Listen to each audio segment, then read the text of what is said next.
الحمد لله رب العالمين والعاقبة للمتقين ولا عدوان إلا على الظالمين وأشهد أن لا إله إلا الله وحده لا شريك له وأشهد أن محمدا عبده ورسوله. Toutes les louanges appartiennent à Allah seul et unique. Et j'atteste qu'il n'est nulle divinité digne d'être adorée qu'Allah. Et j'atteste que le prophète Muhammad sallallahu alayhi wa sallam est son messager. Mes très chers frères et sœurs, un fléau s'est abattu dans la communauté, et ce depuis maintes et maintes années. Un fléau qui n'a pas tardé jusqu'aujourd'hui à faire le tour du monde. Un fléau, et on l'appelle un fléau, car au départ, Wallah al-Azim, ce n'était qu'un divertissement, ou ce n'était qu'un sport pour la santé. Actuellement, c'est devenu un sport, on parle du football. Non, c'est devenu un sport, subhanallah al-Azim, de combat. Lorsque tu vois des gens en train de faire le foot, en train de pratiquer le foot, tu les vois en train de s'énerver, en train de se combattre, comme s'il n'y avait qu'une seule victoire, comme si l'un allait remporter le paradis et celui qui perd allait aller en enfer. Comme si, subhanallah al-Azim, il y a un prophète qui a été envoyé pour le football. On ne critique pas ce sport-là, mais l'asaf al-shadid, malheureusement, subhanallah, au départ c'était un sport, un divertissement, et c'est devenu ce que c'est aujourd'hui maintenant. C'est devenu un sport de combat. Et surtout, je parle de la communauté musulmane. Ceux qui disent La ilaha illallah Muhammad Rasulullah. Ceux qui croient qu'ils sont dans la vérité, subhanallah al-azim, parmi certains musulmans, lorsqu'ils font du foot, subhanallah al-azim, ils sortent de son état d'âme. C'est une autre personne. Comme si, subhanallah al-azim, le diable est rentré en lui et il est sorti après le match de foot. Combien de personnes non musulmanes respectent les autres et tu les entends même pas parler dans le foot? Alors que des personnes musulmanes qui prient 5 prières par jour, ils sont en train de se combattre, crier, et Wallah al-Azim, Wallah al-Azim, Wallah al-Azim. Comme si, subhanallah al-Azim, il n'avait pas de religion. On extériorise personne de la communauté. Comme s'il n'avait pas de religion. Comme si, subhanallah al-Azim, le prophète alayhi salatu wa salam lui a dit, fais ce que tu veux. Énerve-toi dans le foot. Omar ibn al-Khattab, radiyallahu anhu, il disait, si tu veux apprendre à connaître une personne, il y a 3 critères. Et parmi ces 3 critères, le fait que tu voyages avec elle, le fait que tu dors avec elle, le fait que tu commerces avec elle, etc. Mais maintenant, on a un 4e critère. On a un 4e critère. Tu veux voir le visage d'une véritable personne. Regarde lorsqu'elle fait du foot. Regarde comment elle se comporte. Les arbitres, malheureusement, Wallah, ils se font tous. Non, ils font des fautes. Et on n'est pas là comme on dit le match de foot. Mais l'asaf al-shadid, c'est toujours le premier, le musulman, que celui de confession musulmane qui va parler. Qu'est-ce qu'il connaît? Qu'est-ce qu'il fait? Pourquoi il a fait ça? C'est un tricheur. Eh oui, t'as triché avec Allah, tabaraka wa ta'ala. Tu crois vraiment qu'on ne va pas tricher avec toi? Crains Allah, tabaraka wa ta'ala. Allah, tabaraka wa ta'ala a dit, pensez-vous qu'on vous a créé sans aucun but à observer? Pensez-vous qu'on vous a créé sans aucun but à observer? Comme si on vous a créé, vous n'avez rien à faire? Donc faites du foot et c'est fini. Wallahi, vous savez que le football, il est haram pour certaines personnes. Pour les personnes qui n'arrivent pas à se contenir, il est formellement interdit. Dans ce qu'on appelle les précautions nous permettant d'éviter les péchés. Les précautions nous permettant d'éviter les péchés, le football il est formellement haram. Si tu sais que tu vas t'énerver, ne joue pas. Si tu sais que tu vas t'énerver, ne joue pas. Si tu sais que tu vas te battre et tu vas te mettre ton frère à dos, ne joue pas. Et on a vu des images. Et on a revu encore une seconde fois. Des personnes au point du mari, subhanallah, des hommes, ils quittent leur femme pour un match de foot. Parce qu'elle lui a été rappelée, il est trop scotché, et il est trop occupé, subhanallah al-azim, avec cette télévision, ce shaitan qui est à la maison. Il est trop occupé, et il oublie, subhanallah al-azim, sa petite famille. Il oublie ses enfants. Bien plus grave que cela. Il fait grandir son fils dans l'amour passionnel du football. Tu peux faire du foot, c'est un sport. Et Nabi sallallahu alayhi wa sallam nous a appris à faire du sport. Et il nous a même conseillé à faire du sport. Mais qui dit c'est un sport pour te mettre ta communauté à dos, ça sert à quoi? Ne joue pas, arrête le football, c'est mieux pour toi. Tu essayes d'arrêter, subhanallah, tu te dis j'arrive pas à me contenir dans le foot, t'as une idée? Eh bien on arrête tes péchés, il s'est réglé. Arrête de faire le football, il s'est réglé pour toi. Si tu sais que tu vas t'énerver. Et nous c'est formellement interdit pour toi le football si tu sais que tu te fâches dans le foot. On a des gens, ils ont 50 ans, ils se fâchent. Des jeunes, ils ont 18 ans, ils se fâchent. Au point que certains jeunes te disent, ils veulent appliquer la charia dans le football. Lorsque tu leur dis, subhanallah al-azim, ne crie pas, ne t'emporte pas, Shaitan il est là, et tu dis, vous voulez même mettre l'islam dans le football? Non, on met l'islam dans le football. Y a-t-il un problème dans cela? Non, l'islam il est dans toutes tes intelligences, dans ton sport, dans ta pratique culturelle, chez toi, dans ta vie sociale, etc. L'islam il doit être partout, tu dois vivre en harmonie avec l'islam. En harmonie avec l'islam.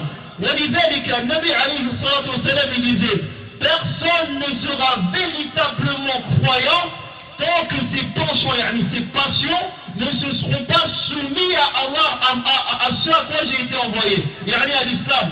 Si tes passions ne sont pas soumises à l'islam, le foot c'est une grande passion malheureusement. Avant c'était un sport, c'est devenu une passion, c'est devenu un foot extraordinaire.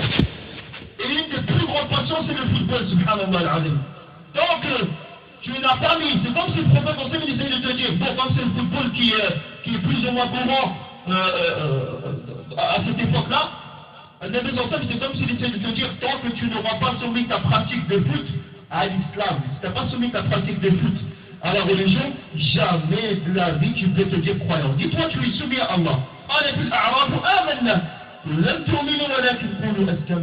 Les besoins ont tenté, ils ont essayé de dire, bon, c'est bon la foi. Allah il a des versets, il ne dit pas vous avez foi. C'est une deuxième étape ça. Dites juste que vous êtes soumis à Allah tabaraka wa ta'ala. Dites juste que vous êtes soumis à Allah tabaraka wa ta'ala. Et l'alliance c'est le désaveu dans le foot. Je supporte telle et telle équipe. Si tu supportes avec moi, tu fais partie de ma lignée. Tu fais partie de mon groupe et de ma patrie. Lakin, si tu ne supportes pas avec moi, tu fais parmi les condamnés, et voire même peut-être, Allahu a'lama, voire même que, voilà, je te sers plus la main, et ce que tu veux, tu n'avais pas qu'à supporter. N'oubliez pas que ces joueurs, ils sont payés plus que des médecins, alors que, personnellement, moi je dis qu'ils ne méritent pas ce salaire-là. Des médecins qui sauvent des vies, ils ont des salaires, Allahu Akbar. Des médecins, des chirurgiens, ils ont des salaires moindres que des footballeurs. Et je ne critique pas le foot, ni même la pratique. Mais la pratique de certains qui n'arrivent pas à se contenir. Et c'est très grave. C'est très grave. Si tu veux connaître une personne, regarde-la dans le football, comment elle se comporte. Son shaitan, les cornes ils vont sortir, comme si, subhanallah, il y avait un combat à mener. Et j'en parle même pas quand il y a des tournois. Des bagarres générales au sein des terrains. Des bagarres générales, Allahu musta'an. Subhanallah al-azim. Il y a quoi à gagner? Wallah, si Al-Taraji a gagné, je suis le premier à combattre. Je suis dans le foot, je suis le premier à combattre. Pas de problème. Il y a quoi à gagner dans le foot? Tu perds du 1, etc. Et n'oubliez pas que c'est une passion. Et le prophète, alayhi salatu wa salam, qu'est-ce qu'il a dit concernant les passions? Il a dit, méfiez-vous, les passions, c'est comme la ruse de l'homme. Faut pas faire confiance aux passions. C'est comme la ruse de l'homme, Allah al-Musta'an. Et l'imam Ibn al-Qayyim, rahimahullah, lorsqu'il a voulu Ibn al-Qayyim comparer entre les passions, entre un homme qui est sincère, entre un homme qui suit les passions, un homme qui est religieux, un dévot, parmi celui qui suit les passions, il a comparé ça à des anges et des animaux. Il a dit, certes, l'exemple de celui qui suit ses passions est l'exemple des animaux. Allah tabaraka wa ta'ala les a créés sans raison, mais avec des passions. Et l'exemple de celui qui suit la raison, l'exemple de celui qui suit la raison et qui délaisse les passions, c'est l'exemple des nobles anges à qui Allah tabaraka wa ta'ala les a créés ainsi, avec une raison et sans suivi des passions. Donc si tu veux être parmi les anges, compte chez toi, sinon ne le fais pas. Si tu veux être parmi les animaux, Allah tabaraka wa ta'ala t'a stipulé dans le Coran al-Karim. Et donc la personne censée, elle veille donc à maîtriser ses passions et sa colère. Ce but n'étant que par de rares personnes actuellement. Et dans le monde, bien sûr. C'est pourquoi Allah tabaraka wa ta'ala, il condamne les passions dans son livre. De même dans la sunna, il les a condamnées dans un sens péjoratif. Sauf lorsqu'elles sont citées dans un contexte précis. On parle de la passion religieuse, bien sûr. Comme dans la parole où le prophète alayhi salatu wa sallam a dit, aucun d'entre vous ne sera véritablement croyant tant qu'il ne soumettra pas ses passions à mes enseignements. Tant qu'on te dira taqillah dans le football et que tu n'arrives pas à dire barakallahu fik, on ne pourra pas te dire que tu es une personne de foi. mais on pourra juste te dire que tu es une personne musulmane qui n'a pas encore atteint cette étape-là. Et il y a certes un châtiment dans une vie avant l'autre, mais les passions aveuglent l'homme et l'empêchent d'y prêter attention. Walil asad. Aussi, la personne qui n'a aucune dignité suit ses passions, même si cela entache sa réputation ou la détruit. Même si cela devait entacher sa réputation, on la détruit. Et en ce raison, subhanallah, dans cette raison-là, il s'accorde peu d'estime, peu d'honneur, comme cela est loin des paroles de l'imam Shafi'i, rahimahullah tabaraka wa ta'ala, lorsqu'il a dit: si je savais que l'eau fraîche pouvait tenir ma réputation, je m'abstiendrais de boire ou d'en boire. L'imam Shafi'i, on a droit comme Shafi'i. Et Allah tabaraka wa ta'ala dit dans le Coran al-Karim: فخلف من بعدهم خلف أضاعوا الصلاة واتبعوا الشهوات فسوف يلقون غيا. Et se sont certes égarés par la suite. Un groupe qu'ils ont suivi leur passion et qu'ils ont délaissé leur salat. Et ils se trouveront certes précipités dans le rail. Certains ulama ont dit que le rail c'est un fleuve en enfer. Mais sinon c'est la perdition. Tu suis tes passions, tu délaisses ta salat. Combien de gens lorsqu'ils regardent des matchs de foot, ils savent que c'est l'heure de la prière, mais il fait le tour muet. Quand tu l'appelles, tu lui dis: sors, Shaitan il est avec toi.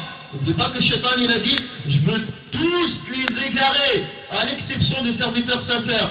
Sois parmi ces serviteurs sincères, sors de cette troupe-là, écarte-toi de ces choses-là. C'est l'heure de la salat, prie et termine ton match de foot, il n'y a pas de problème. De là à bouffer toutes les heures, subhanallah al-azim, qu'Allah tabaraka wa ta'ala est desservi sur terre, là c'est très grave. Après tu te plains, tu te dis: je connais rien dans le dîme. Après tu déranges les savants pour une question: comment on fait les ablutions, alors que c'est c'est une chose essentielle à apprendre de la religion, à connaître de la religion. Et après tu t'étonnes, subhanallah, que tes enfants ils n'arrivent pas à suivre le dîme. Un il finit drogué, un il finit, subhanallah, il apostasie, un il va dans un, il fugue. Tu t'étonnes de ça alors que l'éducation primaire tu ne lui donnes pas à la maison. Tu allumes la télé, tu lui dis: regarde, tiens, faut que tu t'éduques dans ça. Regarde comment tu dois t'éduquer. Je veux que quand tu grandis, tu seras un footballeur professionnel. Il n'y a pas de mal. Le dîn il est où? Le dîn il est où? Le Coran il est où? La prière en son heure, elle est où? Où sont passées toutes ces choses-là? Ajib wallah. Ajib al-mujab. Le Nabi sallallahu alayhi wa sallam a dit: 4 signes font l'hypocrite. Mais s'il a ces 4 signes-là, ça fait de lui un hypocrite parfait. Et parmi ces 4 signes, il a dit alayhi sallam: et lorsque il s'énerve, il s'emporte. Il sort de lui-même. Il sort de sa petite sphère. Quand tu lui dis: ne t'énerve pas, taqillah, il te dit: laisse-moi tranquille, toi et ton taqillah. Ça c'est un des signes de l'hypocrite. Parce que quand il est énervé, tu n'as pas le droit de parler d'islam. Parle à qui tu veux, mais pas à lui. Comme si l'islam, il faut que tu me parles juste quand je bois un verre de café, un verre de thé, ou quand on est posé bien au chaud en hiver et sous la clim en été. Là tu peux parler d'islam. Mais quand je suis énervé, ne parle pas d'islam. Mais ça c'est un des signes d'hypocrisie. N'oublie pas qu'Allah t'a créé pour l'adorer. Il t'a créé pour l'adorer. Et t'a pas créé pour que tu perds le temps. Quelle grande perte de temps, subhanallah. Et quelle perte on a dans notre communauté à cause de cela. Alors faites revivre cette pratique, ce sport. J'en parle, et uniquement du foot, je ne parle pas des autres sports. Faites revivre cette pratique billati hiya ahsan, dans le bien. Faites-la revivre dans le bien. Tu joues collectif. C'est quand qu'un jour on va dire Masha'Allah. Regardez, un groupe de musulmans sont en train de faire. Ils ont fait un foot, personne n'a parlé, silence total. Et moi je dis ça, on connaît tout ça. Hein. Allah ta'ala nous dit dans le Coran al-Karim. Ils savent. On sait tout ça. Mais non, quand c'est le foot, mets l'islam dehors. Quand c'est le foot, parle-moi que de foot. Que ce soit à la télévision, ou que ce soit chez toi à la maison, ou que ce soit même dans un terrain de foot. Et Wallah al-Azim, le plus grand multiplicateur des conjectures, des mauvaises opinions envers son frère, c'est le football. Et ma parfaite passe. Ah, c'est qu'il n'aime pas. Et des histoires du passé de 10 ans vont retomber. Pourquoi? Parce que Shaitan, il était là. Des histoires de 10 ans vont retomber. Alors que ça n'avait rien à voir ici. Ouais, mais il y a 2 ans, tu m'avais aussi pas fait la passe. Et toi, t'as les nerfs sur moi, ça fait longtemps. Il n'y a pas de mots. Il n'y a pas de mots pour décrire c'est affreux. C'est affreux. Pour ceux qui ne pratiquent pas le foot ou qui n'ont pas vu des matchs, ben, s'il vous plaît, regardez, vous allez voir par vous-même. Et faites-moi passer ce message d'une fois de déco. Vous avez été créés pour adorer Allah seul et unique. Et il n'y a pas de mal à se divertir sans que cela est légiféré. Tu veux faire du sport? Fais du sport. Mais ta tenue vestimentaire, elle doit correspondre à une ligne. C'est un code vestimentaire à respecter. Tu veux faire ce que tu veux, fais ce que tu veux. Tant que c'est halal. يسألونك ماذا أحل لهم قل أحل لكم الطيبات. Et te demande ce qu'ils leur ont permis. Allah Ta'ala dit, vous sont permis tout ce qui est bon. Le foot il est bon pour toi, tu sais que tu t'énerves. Maintenant, à l'heure où je vous parle, je connais des personnes qui m'ont raconté, et des sources sûres, que lorsqu'il y avait 2 grandes équipes, et ils ne me disent même pas que j'ai des forces sur le minbar, 2 grandes équipes de foot, on n'évoquera même pas leur nom. Ils ont joué au bled. Ah, quand je dis bled, là, ça s'ouvre. Vous savez qu'est-ce qu'ils ont fait? Wallah al-Azim, parce qu'il a une équipe à la remporter sur l'autre. Un, il s'est fâché, il a pris un couteau, il a coupé le doigt de l'autre. Il lui a coupé le doigt. Allah musta'an. Il a dit, tu me coupes les nerfs comme ça. Ah, masha'Allah, si vous aviez la même pêche, le même tonique pour la Ummah dans le monde, ça ne serait pas passé comme ça. Masha'Allah. Ah, Wallah, ça ne serait passé autrement. Et dans la paix. إذن فاتقوا الله في حقكم. Craignez Allah dans votre droit et dans le droit de votre prochain. Et n'oubliez pas que ce qui a égaré les gens, c'est les passions. Ce qui a égaré les gens, ce sont 2 choses. Les ambiguïtés et les passions. Donc n'assouvis pas tes passions à travers ces choses-là. Allah t'a permis d'autres choses. Marie-toi, assouvis tes passions. Mange, bois, remercie Allah tabaraka wa ta'ala. Fais du sport. Le prophète enseigne, il a dit, je vous conseille 3 sports. Le tir à l'arc, la natation et l'équitation. Elle est où la Ummah dans ça? Le prophète enseigne, il était sportif. Posez-vous une question. S'il avait été là, le Nabi alayhi salatu wassalam, est-ce qu'il aurait fait du foot? Je ne parle pas d'Omar radiallahu anhu, parce que ça fait longtemps qu'il y aurait des têtes qui auraient volé avec lui. Omar radiallahu anhu. On voyait ces comportements-là. Je parle du prophète alayhi salatu wassalam. Et il est juste, hein? Il est juste le Nabi sallallahu alayhi wa sallam. Il n'interdit pas n'importe quoi. Mais tout ce qui mène vers l'excès ou la possession, il interdira. Le Nabi sallallahu alayhi wa sallam. Donc si tu es calme, joue, et c'est magnifique pour toi, c'est très bien. Mais si tu n'es pas calme, reste chez toi à la maison et change de sport. Et reste dans la pratique du sport. Ne dis pas, c'est moi de toute façon je suis mauvais, je suis à moins que rien, j'arriverai pas à réussir dans ma vie, je fais plus de sport. Fais du sport. C'est ta belle épreuve, masha'Allah. Le meilleur remède pour arrêter un jour quelqu'un allait chez des sages, ils m'ont dit, chez un sage, il lui a dit, je souffre de telle et telle chose. Il a dit, je connais ta maladie, je connais son remède. Ta maladie, c'est la passion, son remède, c'est de le délaisser. T'as mal au cœur quand tu joues au foot parce que tu t'énerves. Délaisse. Fais une pause. Lis, apprends. Dis-toi que mon objectif, c'est d'adorer Allah. Ça, c'est secondaire, ça vient secondaire. Malheureusement, l'islam, c'est devenu un hobby maintenant. C'est devenu une activité. J'ai fini mon foot, j'ai pris ma douche, j'ai fait ce que j'avais à faire. Eh bien, tiens, maintenant c'est l'heure de la prière, allez, on va accorder un peu de temps à Allah. Parce qu'il faut que tu pratiques ton foot en fonction de din l'islam, en fonction de ta religion. C'est pas parce que tu es musulman que tu n'as pas le droit de faire du sport. C'est faux. Au contraire, c'est parce que tu es musulman que tu dois faire du sport. هذا والله تبارك وتعالى أعلم. أسأل الله تبارك وتعالى أن يهدي شباب المسلمين.